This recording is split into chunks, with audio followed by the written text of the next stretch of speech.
Blocks are great for placing symbols rapidly in drawings, as well as updating them instantly. There's something else blocks can do. They can have data attached to them, like a model number, price, or who the desk belongs to. Double-click the block to open it in the block editor. Up on the ribbon, notice that there's the Create Attribute button. When you click it, you're faced with this attribute definition dialog box that lets you specify what the attribute will look like. Tag, the prompt, and the default are really the only things you need to know about the attribute. The tag is how nanoCAD identifies the attribute, so we will call it price. The prompt is presented to the user and tells them what kind of data to enter. I'll type in, and then finally there's a default value. I like to put in something that reminds the user of the format they should use for the data. Now there are options over here called modes. Invisible means that the attribute won't be visible. Constant means it has a constant value, and so when you turn that option on, the prompt is no longer there and the default value is the one that's always displayed. Verify means that the user will be asked to confirm the value that they enter. Preset means that the block will automatically enter in the default value without the user having to do anything. Lock position means that the attribute text will always be in the same location in the block and cannot be moved. And then multiple lines allows you to have more than one line for a single attribute. By default, it's a single line to a maximum of 255 characters. So we've set up the definition of the attribute. Let's now place it. Click OK. The attribute is placed there. This is the attribute definition, not the attribute value. Sometimes it can be a bit tricky to distinguish between the two. Let's close the block editor. Answer yes. The attribute is not yet visible.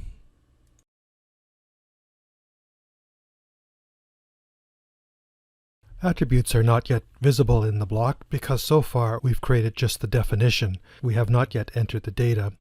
To do so, come over here to the Insert tab and then click Manage Attributes. You can see that the default value is 0. Click the Edit button and then enter a value like $100. Click OK. To apply this to all the blocks in the drawing, click the Sync button. Instantly you notice that something appears on each block. Click OK. And then zoom in and we can see that the $100 attribute is now visible on each desk. Those are the steps you take to add an attribute at its value to an existing block in the drawing. When you add a new block in the drawing, a prompt will come up asking you for the price of the desk. Enter in a value and then click OK.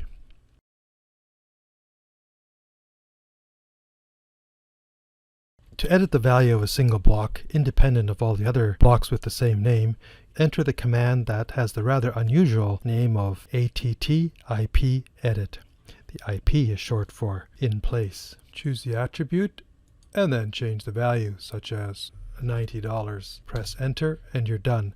Notice that the value only of the one block is updated. If you would like to freeze the value of an attribute so that it is no longer considered an attribute, then you can use the burst command.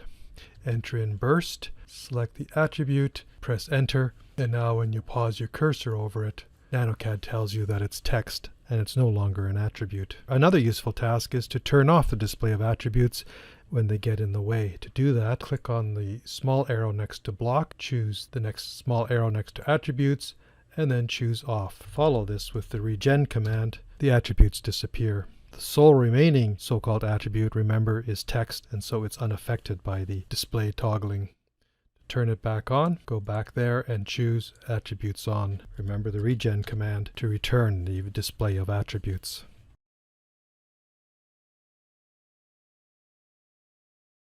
The whole point to attributes is to be able to extract the data out of the drawing and put it into a program like a spreadsheet where the data can be manipulated further. To do this, use the Attribute Extraction command. The dialog box provides you with 3 different formats for outputting the data. Comma delimited just means that there will be a comma between fields. Space means there's spaces. And DXF means it's a format that's useful for other programs to read.